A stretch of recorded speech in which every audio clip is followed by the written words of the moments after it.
자, 옆에 사람, 예수님 때문에 당신 행복한 사람입니다 한번 축복해 주세요. 자, 오늘 우리에게 주신 하나님의 말씀 함께 읽도록 하겠습니다. 창세기 17장 32절에서 18장 8절까지 말씀입니다. 죄송합니다. 사도행전이랍니다. 사도행전 17장 32절에서 사도행전 17장 32절에서 18장 8절까지 말씀. 사도행전 17장 32절에서 18장 8절까지 말씀 교독하실게요. 그들이 죽은 자의 부활을 듣고 어떤 사람은 조롱도 하고 어떤 사람은 이 일에 대하여 네 말을 다시 듣겠다 하니 몇 사람이 그를 가까이 하여 믿으니 그 중에는 아레오바고 관리 디오누시오와 다말이라 하는 여자와 또 다른 사람들도 있었더라. 아굴라라 하는 본도에서 난 유대인 한 사람을 만나니 글라우디오가 모든 유대인을 명하여 로마에서 떠나라 한 고로 그가 그의 아내 브리스길라와 함께 이달리아로부터 새로 온지라. 바울이 그들에게 가매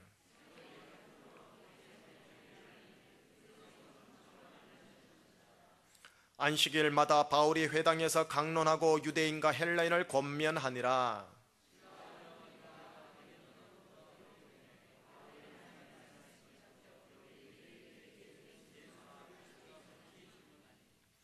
그들이 대적하여 비방하거늘 바울이 옷을 털면서 이르되 너희 피가 너희 머리로 돌아갈 것이요 나는 깨끗하니라. 이후에는 이방인에게로 가리라 하고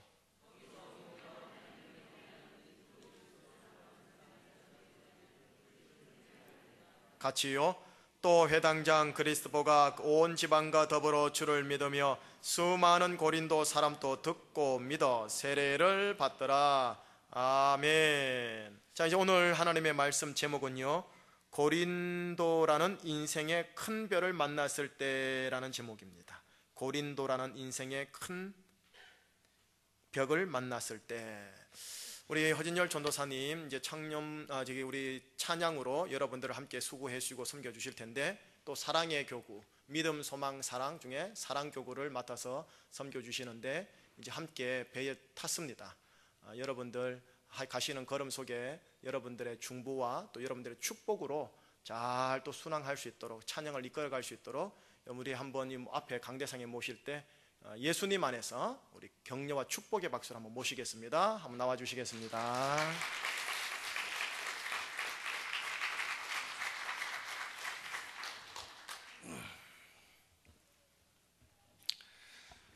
귀한 강단에 설 수 있게 돼서 감사하고 또 영광스럽게 생각합니다.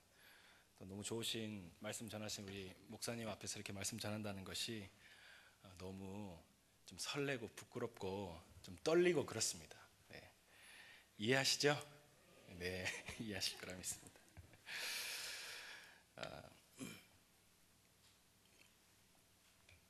오늘 본문은 사도행전입니다. 사도행전은 제가 너무도 좋아하는 말씀이고요.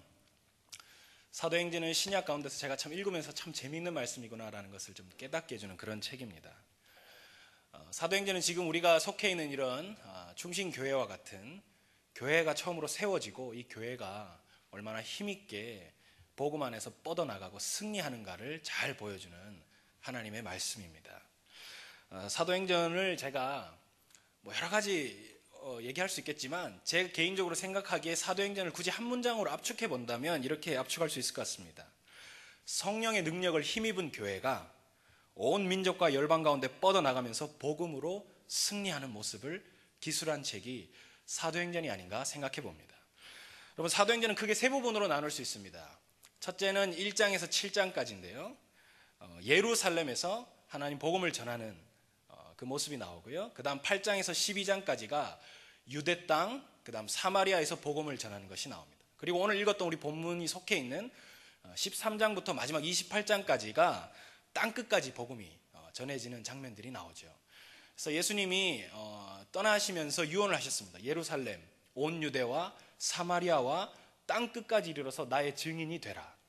근데 참 희한하게도 사도행전은 예루살렘, 온 유대, 사마리아, 땅끝으로 이렇게 복음이 전해지는 순서대로 이렇게 기록이 되어 있습니다. 1장부터 7장까지가 제가 예루살렘에서 복음을 전해지는 것이라고 했는데요. 이 예루살렘에서 복음이 전해지는 것을 담당하고 있는 아주 특별한 목회자 한 명이 바로 베드로입니다. 그래서 베드로를 통해서 8장까지 얘기가 전해지고요. 그 다음에 이제 8장부터 12장까지가 빌립이라는 인물을 통해서 사마리아 지역의 복음을, 유대 땅 지역의 복음을 전해지는 것을 알게 되고, 오늘 읽었던 본문 속해 있는 이 13장부터 28장까지는 바울이 이제 복음을 전하면서 땅 끝까지 증인이 되고 교회를 세워나가는 장면을 보실 수 있습니다.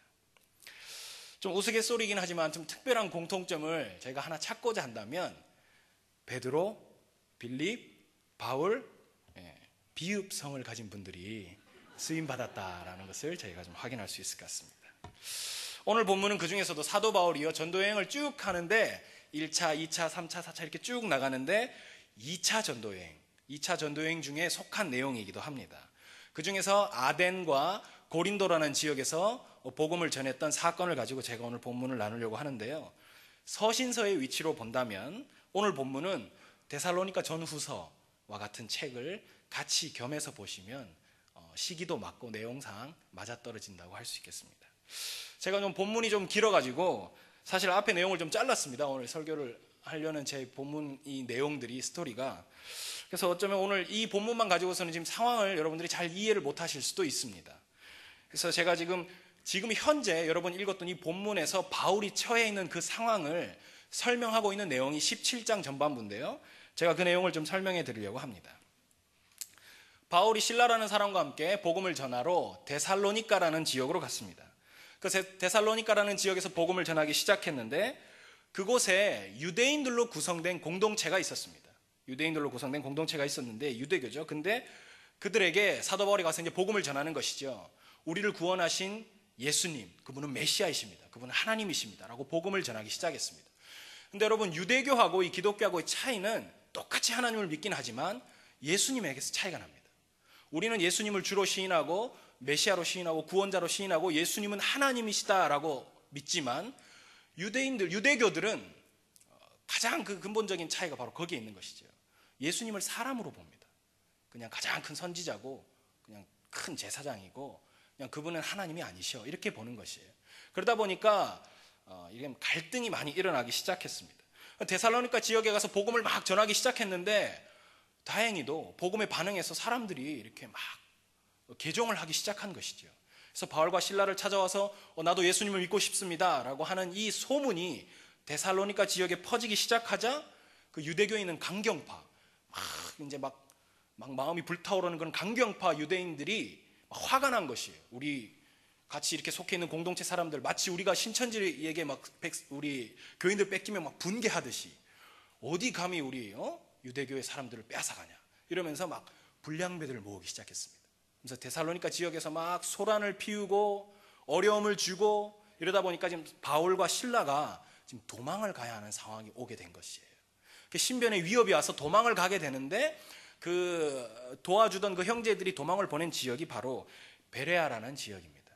그 베레아라는 지역에 가서 이제 또 복음을 전하기 시작했습니다. 근데 또 때마침 거기에 갔더니 거기도 또 유대교 공동체가 있는 것이에요.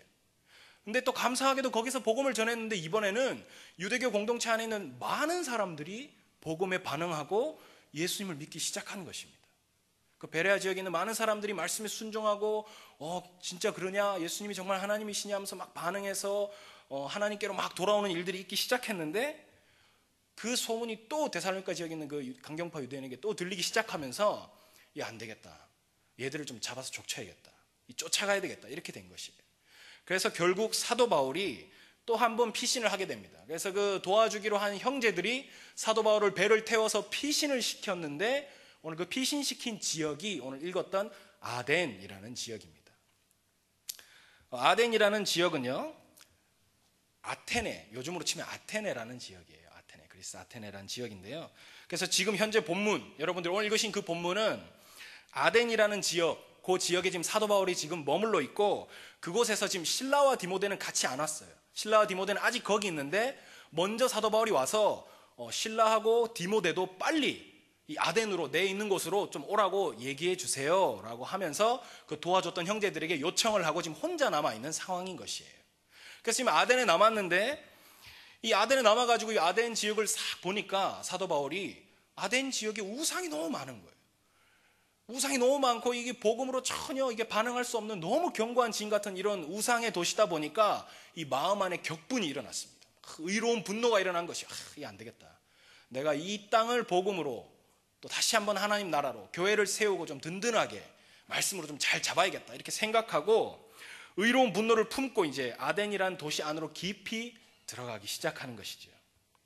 그래서 저는 이제 성도님들하고 이 아덴이라는 지역에 대해서 좀 살펴보려고 합니다.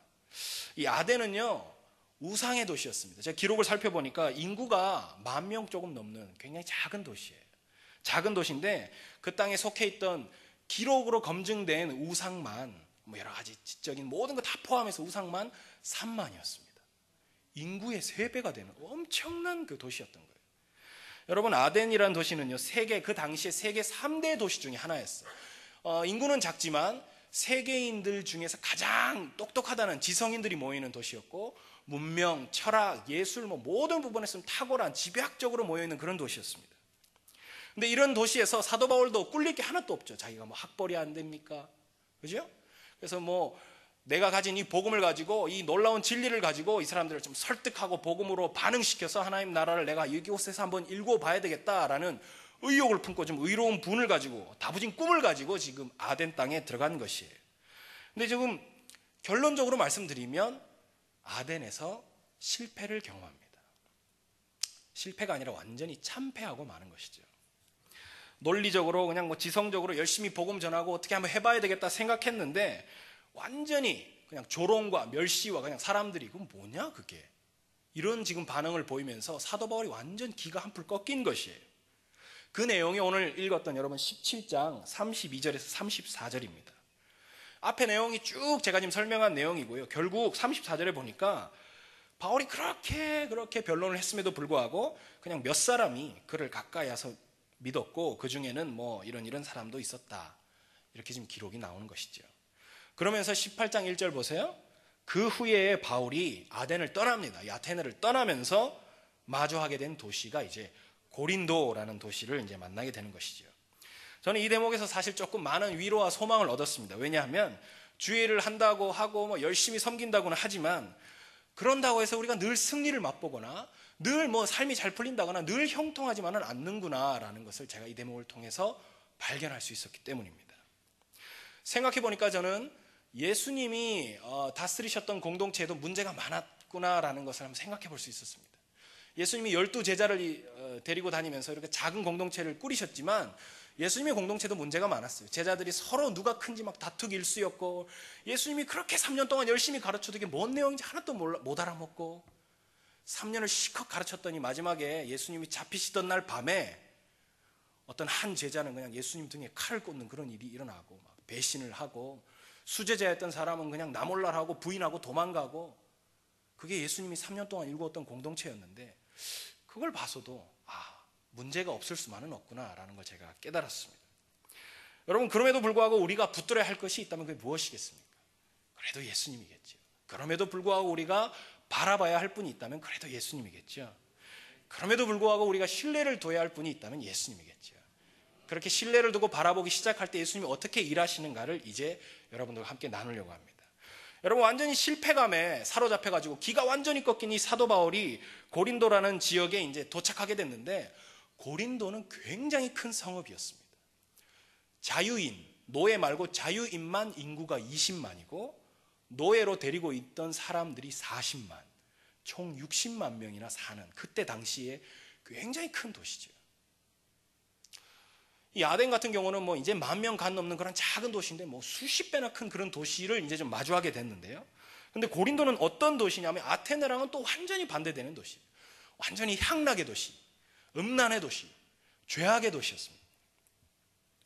여러분 고린도를 지도로 살펴보면요. 이렇게 항아리처럼 이런 모양으로 도시가 이렇게 되어 있습니다. 근데 항아리처럼 되어 있는데 이렇게 잘룩하게 들어간 부분이 있어요. 허리 같은 그 부분 두 지점에 항구가 있습니다. 고린도라는 지역이. 여러분 잘 아시다시피 항구가 있는, 요즘도 그렇죠. 저도 지난번에 이제 포항이라는 곳에 있었는데요. 항구가 있는 그런 지역에는 사창가도 많고 이 돈이나 문화가 이렇게 흘러 들어오는 곳에는 이렇게 넘치다 보니까 그런 재정적이나 이런 물질적인 부요함이 다른 쓸데없는 곳으로 이렇게 막 흘러가는 것이에요. 사실 고린도는 얼마나 죄악이 많은 곳이었냐 하면은, 여러분 영화를 보면 검투사 나오는 영화 보셨죠? 사람의 목숨을 노리개처럼 가지고 노는, 막 사자 막 며칠 굶어놓은 사자를 풀어놓고 막 싸움을 시키고 사자한테 뭐 누가 이기나 물어뜯고 죽이고 막 칼로 싸우고 하는 그런 검투사가 가장 먼저 시작된 도시가 바로 이 고린도라는 도시입니다. 사람의 목숨을 갖고 노리개처럼 장난치고 하는 그런 처음 발생한 지역이 고린도라는 도시예요. 또 이 사랑의 여신이라는 아프로디테, 여러분 뭐 옛날에 여자분들 우리 속옷 광고, 지금은 이제 기억나실지 모르겠지만 뭐 사랑의 비너스 뭐 이런 광고 있지 않습니까? 옛날에 그 여신이 이제 아프로디테라는 여신인데요. 거기에 이 고린도라는 지역에 이 큰 아프로디테 신전이 있었어요. 근데 기록을 살펴보니까 이 신전 지하에 신전 창기들이, 고급 창녀들이 1000여 명이 넘게 있고, 이곳에서 드려지는 예배는 이 창기들과 함께 성관계를 맺는 것이 일종의 예배였어요. 그러다 보니까 그 사람들은 예배라는 명목으로 이런 음란한 짓을 계속해서 저질렀던 도시가 바로 고린도이기도 한 것이죠. 여러분 고린도전서 5장 1절을 보면요, 아버지의 아내를 취할 정도였습니다. 고린도 교회 안에 그런 문제가 막 발생할 정도로 죄가 죄로 인식되지 않을 만큼 굉장히 음란하고 너무 죄악으로 사로잡힌 그런 도시였다라는 것이죠. 여러분 헬라어 원어를 살펴보니까요, 고린도 사람이 되었다라는 뜻은 음탕한 사람이 되었다라는 뜻도 같이 내포되어 있습니다. 여러분 이런 도시에 지금 사도 바울이 들어가려고 하는 것이에요. 아덴에서 완전히 실패를 경험하고 이제 기가 한풀 딱 꺾여 있는데, 이제 다음 행선지로 마주하게 되는 이 도시가 너무 크고 견고한 죄악의 도시, 너무 큰 도시, 이건 뭐 어떻게 손을 댈 수조차 없을 것 같은, 근데 내 주위에는 아무도 없고 지금 그런 갑갑한 그런 심정으로 지금 고린도로 향하게 되는 것입니다. 저라면은 굉장히 좀 무기력하고 의기소침하고, 이거 뭐 여기 가야 되나 싶기도 하고 좀 많이 마음이 어려웠을 것 같아요. 게다가 같이 동역하던 친구들은 아직 오지도 않았고 나 혼자서 이거 어떻게 해야 되나. 만약에 여기서도 또 실패를 하게 된다면, 지금 데살로니가에서도 지금 복음을 전하자마자 뭐 몇 명 믿는데 또 막 쫓겨다니고 또 쫓겨다니고 지금 이런 상황이지 않습니까? 근데 여기 와서조차 또 실패하게 된다면 나 진짜 이래가지고 계속 전도행 할 수 있을까? 라는 마음이 들 수도 있었을 것입니다. 당시 사도 바울의 심정을 잘 나타낸 구절이 고린도전서 2장 3절이에요. 2장 3절에 이런 말씀이 있어요. 내가 너희 가운데 거할 때에 약하고 두려워하고 내가 심히 떨었노라.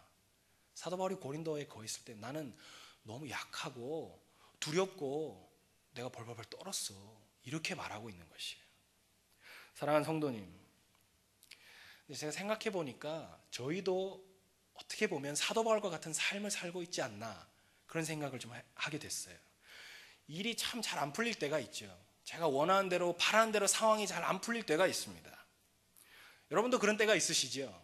근데 일이 안 풀리다 보면 완전히 내려앉을 때도 있고, 이렇게 정말 갑갑한 고린도 같은 큰 인생의 벽을 마주할 때가 온다라는 것이지요. 그런 고린도라는 큰 벽 앞에 서 있을 때 내가 할 수 있는 건 아무것도 없고, 약한 것 같고 두렵고 막 떨리고 막막하고 그런 심정을 가질 때가 있다라는 것이죠. 저 같으면 이런 현실 앞에서 그냥 숨이 턱 막힐 것 같습니다. 그런데 결과적으로 말씀드리면 오늘 이 본문 안에서 이런 환경 속에서 사도 바울이 풍성한 열매를 맺습니다. 그것이 18장 11절이죠. 18장 11절 보니까 1년 6개월을 그곳에서 머물렀습니다. 어디 막 도망 다니지도 않고 1년 6개월 거기서 살았어요. 그리고 그들 가운데서 하나님 말씀을 가르치기 시작했습니다. 어떻게 이런 일들이 가능할 수 있었을까요? 사도 바울이 어떻게 이런 어려움들을 극복할 수 있었고, 또 이렇게 말씀을 가르치면서 하나님이 이렇게 길을 열어주실 수 있도록 하게 된 그 원동력이 무엇이었을까요? 하나님이 이 약하고 두려워 떨던 이 사도 바울을 이렇게 세우시면서 이렇게 이 고린도라는 이 견고한 악의 도시에서 말씀을 힘있게 증거하고 가르칠 수 있도록 사도 바울을 다시금 일으켜 세운 그 특별한 하나님의 일하심의 그 방법이 두 가지인데, 오늘 제가 그것을 소개하려고 하는 것입니다. 그 첫 번째가 바로 동역자입니다. 사람인 것이죠. 오늘 본문에는 사도 바울의 가장 큰 위로자이고 동역자인 두 사람이 나옵니다. 그 사람이 브리스길라와 아굴라라는 사람이죠. 이 두 사람은 부부였습니다. 이 두 사람이 지금 로마에 살던 유대인들이었는데요, 굉장히 신실한 크리스천이었습니다. 근데 예수님을 잘 믿다 보니까 특별한 좀 사건이 생겼어요. 이 로마 지역에, 이것도 조금 설명을 해드려야 되지만, 글라우디오라는 지도자가 있었습니다. 근데 이 지도자가 로마에는 팍스 로마나라고 해서 로마가 평화의 시기를 계속해서 유지하는, 거의 한 200년 동안 전쟁도 없고 평화의 시기를 계속해서 유지하는 시기가 있었습니다. 물론 뭐 힘으로 눌렀는지 어땠는지 모르겠지만, 그래서 로마 안에서는 분쟁이 일어나고 다툼이 일어나고 갈등이 일어나는 걸 굉장히 싫어했어요. 근데 이 글라우디오라는 지도자가 유대교와 이 예수 믿는 사람들이 계속해서 싸우고 분쟁이 일어나니까 화가 난 것이에요. 그래서 예수 믿는 사람들 다 추방해버린 것이에요. 너희들 나가, 여기서 살지 마. 내가 죽을 때까지 뭐 어떻게 되든지 간에 내가 다시 명령할 때까지는 여기 들어오지 마 하면서 전부 예수 잘 믿는 사람들이 추방됐습니다. 그게 49년, 50년 요 사이에 일어난 일이에요. 지금 이 브리스길라 아굴라라는 부부가 지금 그 일을 당하게 된 것이죠. 지금 쫓겨나게 됐습니다. 그럼 쫓겨나게 돼서 이래저래 살 곳을 찾다가 오게 된 곳이 고린도라는 곳이죠. 여러분, 사도 바울이요, 아무도 없다고 생각한 이곳에서, 이 먼 이국 땅에서 동족을 만났습니다. 근데 이 사람들이 히브리어를 사용합니다. 말이 통하는 사람들입니다. 근데 유대인인 것이에요. 근데 예수까지 믿습니다. 너무 반가웠겠죠. 그런데 예수도 너무 잘 믿는 것이에요. 막 신실한 크리스찬인 것이에요. 얼마나 반갑고 얼마나 힘이 됐겠습니까? 아무도 없는 그곳에서 얼마나 위로가 됐겠습니까? 근데 더 놀라운 것은 같은 업종에 종사하고 있습니다. 예를 들어서 제가 이런 기타 만드는 일을 하고 있는데 그분들도 기타 만드는 일을 하는 것이에요. 그러니까 막 마음이 위로가 되는 것이죠. 막 공감이 되고 막 말이 통할 수 있고 이런 사람들을 만나게 된 것이죠. 이 외로운 그 길에, 이 약하고 두려워 떨고 있는 그 시기에 하나님께서 이 브리스길라와 아굴라라는 사람을 하나님께서 보내주신 것이죠. 이 사람들을 예비하신 분이 바로 하나님이라는 사실인 것이죠. 이 사람들을 준비시키시고 하나님의 놀라운 섭리 안에서 다시금 사도 바울을 일으킬 수 있는 하나님의 놀라운 방법으로 이 사람들, 동역자를 하나님이 일으킨 것이죠. 성도님께 제가 묻겠습니다. 여러분의 삶에는 이런 브리스길라와 아굴라 같은 그런 분들이 여러분의 삶에 있으십니까? 아멘. 부럽습니다. 여러분, 이분들이 얼마나 큰 힘이 되었는가를 보여주는 본문이 뒤에 나옵니다. 여러분, 사도 바울이요, 잘 사역하다가 또 약간 꼬여요. 그래서 고린도에서 사역하다가 이제 어려움을 겪게 되면서 그 다음 에베소라는 지역으로 다시금 전도여행을 옮기게 되는데, 이때 브리스길라와 아굴라가 같이 짐을 싸는 것이에요. 그래서 막 따라 나섭니다. 그게 오늘 18절에 나오는 내용이에요. 그러면서 사도 바울 선생님이 가시면 저희 부부도 함께 따라가겠습니다. 저희 여기서 1년 6개월 잘 정착했지만 제가 사도 바울 선생님 돕고 싶습니다. 저희도 그냥 여기 있는 생업 다 접고 우리 사도 바울 선생님 따라다니면서 돕도록 하겠습니다. 여러분, 사도 바울이 얼마나 고마웠을까요? 얼마나 힘이 됐을까요? 여러분, 로마서예요. 로마서 한번 찾아볼까요? 로마서 16장에 사도 바울이 이 브리스길라와 아굴라를 굉장히 격하게 칭찬하는 구절이 나옵니다. 로마서 16장 3절에서 4절입니다. 제가 한번 읽어드릴게요. 너희는 그리스도 예수 안에서 나의 동역자들인 브리스길라와 아굴라에게 문안하라. 그들은 내 목숨을 위하여 자기들의 목까지도 내어놓았나니 나뿐 아니라 이방인의 모든 교회도 그들에게 감사하니라. 사도 바울이 이렇게 고백하는 것이에요. 내 목숨까지, 자기들의 목숨까지도 나한테 내어줄 만큼 대단한 친구들이다. 나에게 너무 힘이 되는 친구들이다. 하나님이 예비하신 사람들이죠. 기가 막힌 도움의 손길로 하나님께서 이 사도 바울을 도와주신 것이죠. 여러분, 우리가 살아가면서 어려움에 처하고 많은 문제에 짓눌릴 때도 있고, 그래서 좀 의기소침하고 우리가 연약해지고 두려워할 때가 분명히 있을 것입니다. 그러나 하나님이 그때그때에 사람들을 통해서 위로하십니다. 브리스길라와 아굴라 같은 그런 동역자들을 통해서 여러분들을 위로하시는 것이죠. 그래서 이 동역자들을 통한 은혜의 결과가 오늘 8절과 11절에 나오는 것입니다. 그 8절과 11절의 말씀이 바로 동역자들을 붙여주신 하나님께서 보여주신 결과물이라고 할 수 있습니다. 여러분, 일본에서요, 도쿄에서 올림픽이 열린 적이 있었습니다. 동경에서. 예전에 이게 굉장히 유명한 기사가 났었어요. 경기장 확장으로 인해서 그 주변에 있는 그 집들을 좀 철거하게 되면서 공사를 이렇게 막 하는 일들이 있었습니다. 근데 막 집을 허물고 있는데 짐을 막 정리하다 보니까 벽 쪽에 도마뱀이 꼬리에 못이 박혀가지고 이렇게 매달려 있는 것이에요. 그래서 인부들이 되게 신기하다. 얘 어떻게 아직 살아있지? 좀 의문을 품고 있다가 집주인이 들어왔어요. 이게 보이지 않는 곳에서 이렇게 벽 쪽에 이렇게 도마뱀이 꼬리에 못이 박혀 있는 것 같은데 이 못 언제 박았습니까? 라고 얘기했더니 이 주인이 글쎄요 이게 한 3년쯤 된 것 같은데 라고 얘기하는 것이에요. 그러니까 인부들이 너무 놀랐어요. 그렇게 오랜 시간이 그럼 못이 박혀 있는데 이놈이 아직까지 살아있단 말이야? 그래서 어떻게 된 거야? 이렇게 하면서 쫙 보고 있는데 가만히 보고 있으니까 다른 도마뱀이 어디서분가 나타나서 입에 모이를 이렇게 먹이를 물고 나타나서 이렇게 그 못에 박혀 있는 도마뱀에게 먹이를 주는 것이에요. 그래서 그게 한번 기사에 난 적이 있습니다. 여러분 대단하지 않습니까? 이 동력자들의 힘이란 불가능을 가능케 하는 아주 큰 힘이 되고 위로가 되는 것인데 하나님이 이렇게 사람들을 통해서 우리의 삶에 위로가 되고 힘이 되어 주실 수 있는 그 방법을 사용하신다는 사실입니다.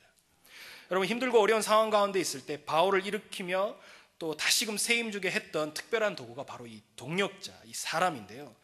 성도님들에게 다시 한번 묻겠습니다. 이번에는 조금 다르게 묻겠습니다. 성도님들은 누군가에게 이런 브리스길라와 아굴라 같은 존재가 되어주고 계십니까? 많은 사람들은 만남의 복을 달라고 구합니다. 내 인생에 좀 덕이 될 만한, 내 인생에 좀 복을 좀 끼칠 만한 그런 사람 없나? 만남의 복을 달라고 기도하죠. 제가 예전에 청년부 사역을 했습니다. 청년부 사역 하다 보니까 참 재미난 것은 많은 고민들 중에 하나가 배우자에 대한 고민이에요. 자매들이 찾아와서 물어요. 전사님 어떻게 하면 좋은 배우자를 만날 수 있을까요? 어떻게 하면 이런 조건에 이런 조건에 이런 배우자를 만날 수 있을까요? 그럼 제가 뭐라고 얘기했을까요? 너부터 좋은 사람이 되라. 너부터 그런 사람이 되라. 자꾸 네 눈에 좋은 것만 찾지 말고 너부터 그런 인간이 되라.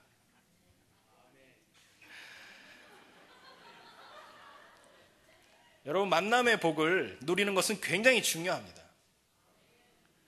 누군가가 나의 삶에 도움이 될 수 있다면 더할 나위 없이 좋을 것 같습니다. 그런데 하나님은 그보다 더 한층 더 깊은 것을 요구하는 것이지요. 우리 목사님을 통해서 계속해서 말씀을 통해 나가는 것이 무엇이지요? 흘러가는 것이에요. 아브라함 말씀을 통해서 계속 얘기하잖아요. 내가 잘 먹고 잘 살고 내가 잘 되는 것이 복이 아니라 나를 통해서 흘러가는 것이 복인 것이에요. 내가 여기 있는 장로님, 권사님, 집사님의 브리스길라와 아굴라가 되어야지 그게 복인 것이에요. 저 집사님이 내 인생의 브리스길라가 됐으면 좋겠어. 저 장로님이, 저 목사님이 나에게 아굴라가 됐으면 좋겠어. 그것이 아니라 내가 저 사람들의 필요를 보고 저 사람을 온전히 세우기 위해서 내가 브리스길라가 되어야지. 내가 아굴라가 되어야지. 내가 좋은 동력자로 서 있어야지. 그것이 하나님이 진짜 원하시는 복된 사람이고 복된 교회를 세워가는 방법인 줄로 믿습니다. 그래서 여러분 좋은 사람을 만나는 것은 분명히 기쁜 일이긴 하지만 그와 비교할 수 없는 큰 기쁨이 바로 좋은 사람이 되어주는 것입니다. 저는 우리 충신교회 성도님들이 옆에 있는 집사님, 장로님, 권사님 혹은 혹은 목사님에게 정말 이렇게 큰 힘이 되는 브리스길라와 아굴라가 되어주기 위해서 힘쓰는 여러분들이 되시기를 간절히 소원합니다. 여러분 힘들고 어려운 상황 가운데 있는 이 사도 바울을 일으킨 두 번째 하나님의 방법은 바로 공동체입니다. 하나님은 공동체를 통해서 새 힘을 주시고 또 공동체를 통해서 위로하십니다. 오늘 말씀해 보니까 이제 5절인가요? 기다렸던 그 파트너, 선교 파트너 이 실라와 아들 같은 디모데가 도착을 했습니다. 이 친구들이 뭐 그렇게 특별하다고 사도 바울이 힘이 됐겠습니까? 그런데 사도 바울이 5절의 말씀 보니까 굉장히 말씀에 힘이 붙고 이제 막 말씀에 전념할 수 있도록 하게끔 하는 특별한 일들이 있었다라는 것이죠. 물론 이들이 그냥 온 존재만으로도 이 동역자 이 디모데, 실라 이런 사람들이 온 것만으로도 큰 힘이 됐겠지만 사실 사도 바울에게 가장 큰 힘이 될 수 있었던 것은 이들이 가져온 놀라운 소식이었습니다. 이들이 가져온 소식이 두 가지였는데 그 중에 하나가 데살로니가 교회의 소식이었어요. 요 전에 지금 데살로니가에서 복음을 전했죠. 근데 사도 바울은 지금 교회가 세워졌는지도 모르고 정신없이 왔어요. 쫓겨다니다시피 하고 몇 명 복음 전했더니 또 막 소란이 일어나고 그런 가운데 이 두 친구를 남겨두고 왔는데 이 데살로니가가 어려움 속에서도 교회가 세워졌습니다. 그리고 복음이 꽃피기 시작했습니다. 그리고 핍박과 환난 속에서도 교회가 견고하게 서고 곳곳에 믿음의 좋은 소문들이 나기 시작한다라는 것이죠.